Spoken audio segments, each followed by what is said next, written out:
Welcome back after the break. Mushahid Hussain Syed صاحب کے ساتھ گفتگو کا سلسلہ جاری ہے. مشاہد صاحب، فارم 45 فارم 47 گلے کی ہڈی بن گئے ہیں, ہم نہیں نکل پا رہے. 8 فروری کو آپ مینڈیٹ کی بات کرتے ہیں, آپ بار بار اپنے ٹویٹس میں تذکرہ کرتے ہیں کہ مینڈیٹ کا احترام کیا جائے. یہ مینڈیٹ کس کو ملا ہے؟ یہ فارم 45 47 کی کہانی کچھ آپ ایک بندہ جب صحافی رہا ہو تو وہ پھر ہمیشہ صحافی رہتا ہے. So you have, I know you have some inside information. 1998 کی بات تھی, ہم نیو یارک میں تھے, UN جنرل اسمبلی میں انفارمیشن منسٹر تھا, میاں نواز شریف صاحب پرائم منسٹر تھے. ہماری میٹنگ ہو رہی تھی صدر خاتمی کے ساتھ, ایران کے پرائم منسٹر. میٹنگ ہوئی تو اس میں ڈاکٹر علی اکبر ولایتی تھا, ان کا وزیر خارجہ, میرا دوست بھی تھا. تو I knew him as a journalist. تو جب وہ میٹنگ ہو رہی تھی تو بڑی اچھی حال شما خوب, بڑے پولائٹ لوگ ہیں ایرانی. میں نے کہا mister president I want to ask you some questions. جب میں نے کیا نا تو اس نے فارسی تو کہتا ہے علی اکبر ولایتی پریزیڈنٹ خاتمی کو, آغا مشاہد حسین از بیسکلی اے جرنلسٹ, ہی کی not hold back his questions. حالانکہ میں منسٹر تھا, فارمل ڈپلومیٹک. تو جو آپ کہتے ہیں نا کہ جو جرنلسٹ کا ایک پرسپیکٹو اور ہوتا ہے, ایک جرنلسٹ میں سیاستدان سے زیادہ جرأت بھی ہوتی ہے, کیونکہ آپ تو فیس کرتے ہیں ہر ایک, آپ ٹانگے والے سے بھی سوال پوچھ سکتے ہیں. 8 فروری کو کیا ہوا؟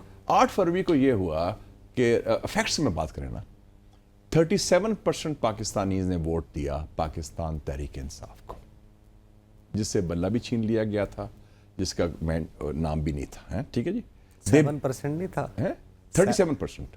میں نے تو صرف 7% سنا ہے. نہیں, میں جو کہہ رہا ہوں جو فیکٹس ہیں نا, جو فافن کی بات رپورٹ دے رہے ہیں, جو ہمارے اپنے 37% لوگوں نے ان کو ووٹ دیا اور انہوں نے دے بیٹ دا سسٹم. یہ بڑی بات ہے. 23% نے پی ایم ایل این کو ووٹ دیا اور 14% نے پی پی پی کو ووٹ دیا. So by any standard P T I emerged as the winner and the largest single party. حالانکہ ان کے بلہ بھی چھین دیا گیا, ان کا نام بھی نہیں تھا بیلٹ میں, سارا ہو گیا. تو آپ ان کی یہ فارم 45 والی کہانی پہ یقین نہیں کرتے؟ نہیں, فارم 45 تحریک انصاف تو کہتی ہے کہ میاں صاحب یاسمین راشد سے ہارے ہیں, مریم نواز مہر شرافت سے ہاری ہیں, شہباز شریف اپنی سیٹ ہارے ہیں, خواجہ آصف جو ہیں وہ سیالکوٹ میں ریحانہ ڈار صاحبہ سے ہارے ہیں, تمام کے تمام ان کے لوگ ہارے ہیں. پورا پنڈی وہ کہتے ہیں کہ پرکار رکھ کے 300 کلومیٹر کھینچ لو, ہر جگہ پر ہم جیتے ہیں. 12 بجے سے پہلے جب ٹی وی چینلز میں خبریں آ رہی تھیں تو 11:15 یا 12 بجے پتہ چلا کہ یہ الیکشنز کا کیا ٹرن ہو گیا, کایا پلٹ دی گئی ہے. تو آپ نے دیکھا کہ الیکشن کمیشن سے اناؤنسمنٹ آئی کہ جو رزلٹس الیکشنز کے بارے میں ٹی وی چینلز پہ آ رہے ہیں وہ غلط ہیں, وہ غیر سرکاری ہیں. اب سرکاری رزلٹ آئیں گے. اور پھر ایک دم گیپ آیا 2 گھنٹے کا, اور اس کے بعد پھر رزلٹ آنے رک گئے. تو یہ چیز ہم نے دیکھی تھی 1993 میں بھی, جب ہمارا خیال تھا کہ ہم الیکشن جیت گئے ہیں, ووٹ زیادہ لیے, لیکن رزلٹ آیا تو پیپلز پارٹی جیت گئی تھی. بلکہ مجھے یاد ہے میاں صاحب نے کہا کہ میری وکٹری سپیچ ایشو کر دیں تو کل جلدی سو جاتے ہیں آج. تو میاں صاحب نے تو اس دفعہ بھی وکٹری سپیچ لکھی ہوئی تھی, 10 بجے ماڈل ٹاؤن والے دفتر میں صحافیوں کو بلایا ہوا تھا. اور 2018 کو بھی یہ ہوا, 11:47 میں RTS results transmission system suddenly بند ہو گیا. اور اس دفعہ کیا تھا, EMS کیا تھا نام تھا, الیکٹرانک الیکشن مینجمنٹ سسٹم. جی, الیکشن مینجمنٹ سسٹم یا مانیٹرنگ سسٹم, مینجمنٹ EMS وہ غائب ہو گیا. اور سڈنلی وہ کیا تھا, وہ انٹرنیٹ یا کیا, وہ انٹرنیٹ تو تھا ہی نہیں نا, انٹرنیٹ تھا ہی نہیں, وہ سارا کاٹ دیا سارا جو تھا. اینی وے, تو سو وہ طریقہ واردات ہوئی. the results of people know this very well. لیکن اس کے باوجود لوگوں نے کہا کہ چلو سسٹم کو چلائیں آگے. لیکن اب یہ ہے, میں اسی لیے کہتا ہوں کہ اگر جو گراؤنڈ ریالٹیز اور ہیں, سرکاری سچ اور ہے, it is such a big gap between the two.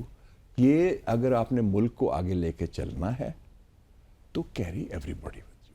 اور یہ 8 فروری سے پہلے جو اسکرپٹ تھا اب وہ ریلیونٹ نہیں رہا. 8 فروری سے ایک بدلا ہوا پاکستان ہے. میں نیا پاکستان نہیں کہوں گا, بدلا ہوا پاکستان ہے. Because ground realities have changed. اور لوگوں نے اپنا دے ہیو اسپوکن.